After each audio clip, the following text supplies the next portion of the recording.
Intel generasi yang ke-11. Worth it nggak sih?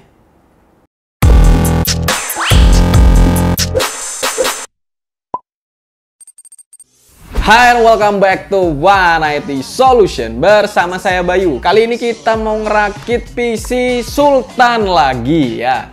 Ini PC Sultan yang harganya 62 juta rupiah.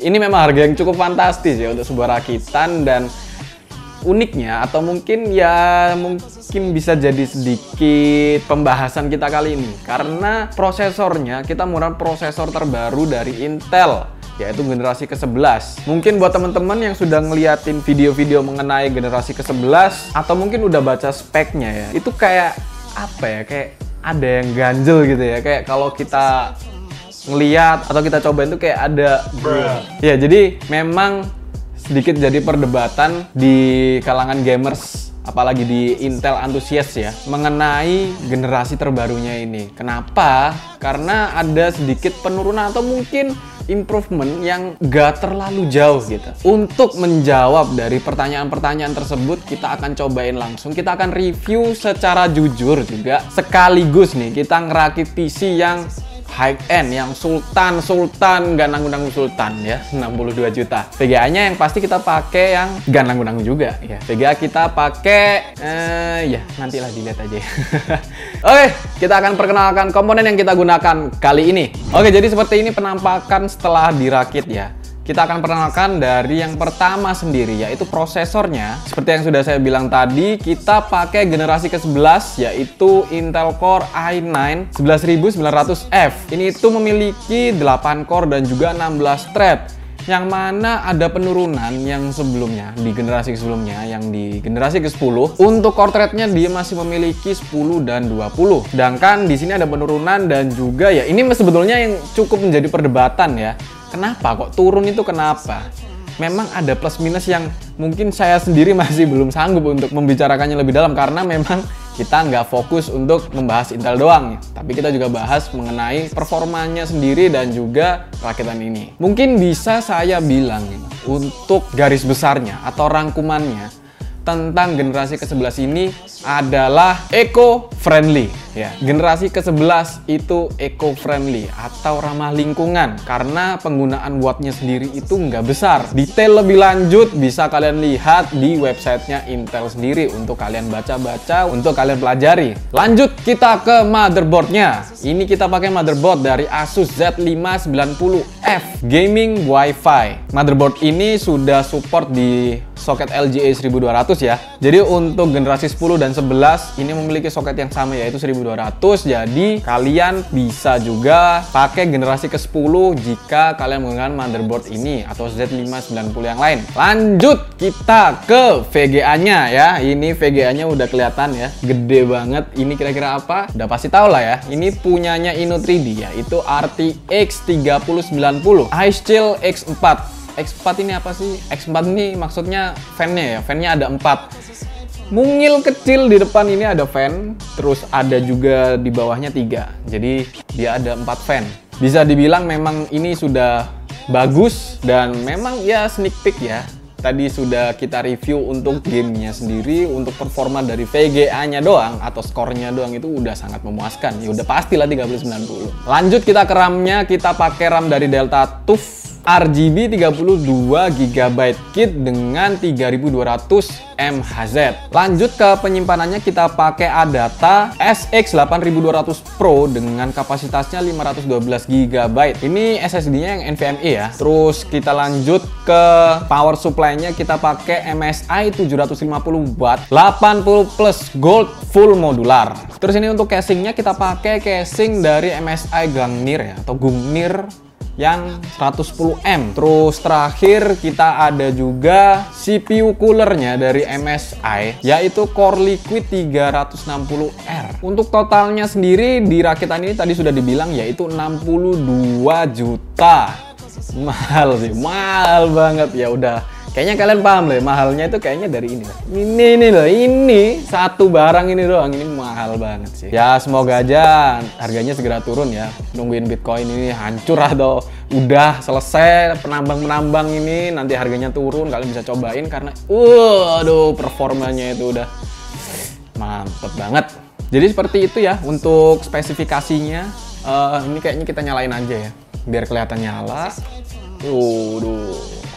Ya kayak gini kira-kira RGB-nya. Mungkin ya untuk review jujur sedikit untuk desainnya dari ini warna-warni tapi kayak mengingatkan pada sesuatu gitu ya. Mungkin ada yang paham, ada yang enggak ya. Mungkin bisa diperhatikan ya di part ini kayak mengingatkan sesuatu tapi bagus gitu, tetap bagus. Dingin juga, yang penting itu dingin. Dingin, performanya enak, mantap. Apa sih yang kurang? Oke, kayaknya nggak usah lama-lama ya. Kita mau langsung cobain. Kita juga cobain di 3D Mark. Kita cobain Cinebench, kita cobain game-game yang sudah AAA, ada yang support ray tracing, ada yang belum, tapi juga bisa dibilang ini cukup menguji ya. Gak usah lama-lama, kita akan mulai yang pertama, yaitu 3D Mark. Untuk 3D Mark-nya sendiri, kita pakai yang Time Spy. Bisa dilihat di sini untuk overall score-nya dari rakitan ini yaitu 16.681 dengan grafik score-nya yaitu 18.550. Mungkin di sini ada yang unik karena CPU-nya itu memiliki skor 10.620, sedangkan pada rakitan sebelumnya kita menggunakan prosesor dari Intel juga i9 tapi yang generasi ke-10 itu dia memiliki CPU skor 11.189. Nah, dari situ memang sudah ada perbedaan ya mengenai generasi dari prosesor ini sendiri ya. Lanjut di grafik tes satunya itu mendapatkan 122 fps, kemudian di grafik tes 2 mendapatkan 105 fps. Untuk CPU tesnya mendapatkan 35 fps. Untuk CPU tesnya sendiri memang dia ada perbedaan lagi dari yang generasi ke-10, dari i9 generasi ke-10 yang kemarin sempat kita review. Jadi kalau belum ditonton bisa kalian tonton dulu, mau lihat perbandingannya. Di sini dapatnya untuk generasi ke-11 itu 35 fps, kalau di i9 itu dapatnya 37 fps. Beda 2 fps tapi tetap masih lebih tinggi yang generasi ke-10 ya. Memang ya itulah yang tadi sudah aku bilang, ada pro kontra, ada yang agak gimana gitu ya mengenai generasi ke-11 ini. Kita akan langsung cobain di Cinebench juga. Untuk multicore renderingnya mendapatkan 14.015 poin, dan di single core-nya dia mendapatkan 1544 yang mana menduduki posisi pertama. Bisa kalian lihat di sini ya. Ini unik gitu, agak unik gitu lah. Tapi kita akan cobain di game aja gitu ya. Gak usah kelamaan, kita cobain di gamenya.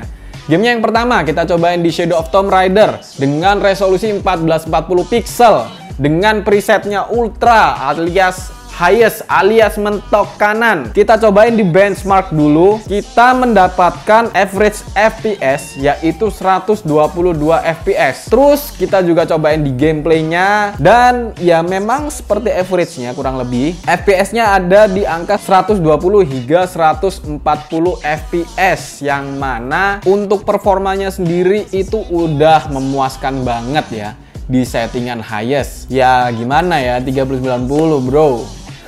Kita akan cobain di game berikutnya yaitu Fortnite dengan resolusi yang sama 1440 pixel dengan preset epic, dan di LSS-nya quality kita bisa mendapatkan 150 hingga 200 fps.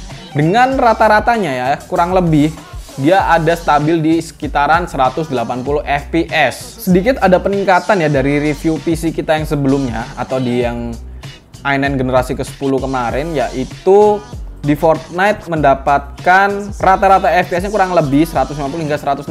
Nggak terlalu jauh ya untuk pembandingnya ya. Apa ini memang ada pengaruhnya dari prosesor? Ya bisa jadi ada sedikit pengaruh ya. Nggak sampai situ, nggak sampai Fortnite ya. Kita akan cobain lanjut di Horizon Zero Dawn. Ini di rakitan sebelumnya kita juga cobain, jadi kita akan bandingkan sekalian. Seperti biasa kita menggunakan resolusi yang sama yaitu 1440 pixel. Kita cobain benchmark juga di Ultimate Quality. Kita mendapatkan average FPS-nya 98 FPS. Terus kita lanjut cobain di gameplaynya. Itu rata-rata FPS-nya sendiri dia stabil di 90 sampai 100-an FPS. Gak ada drop yang terlalu jauh atau stuttering atau apapun itu, jadi lancar banget, enak banget. Ada sedikit peningkatan ya kalau dari yang sebelumnya, di video sebelumnya itu mendapatkan 94 FPS untuk average benchmarknya. Kemudian di dalam gamenya dia ada di 80 hingga 95an FPS. Ya memang nggak terlalu jauh perbedaannya, tapi ya sama-sama enak gitu ya. Kita akan cobain juga berikutnya di game Cyberpunk 2077. Untuk resolusinya sama juga 1440 pixel. Kemudian kita pakai preset ultra ray tracing, kita edit sedikit, mentokin ke kanan semua, dan juga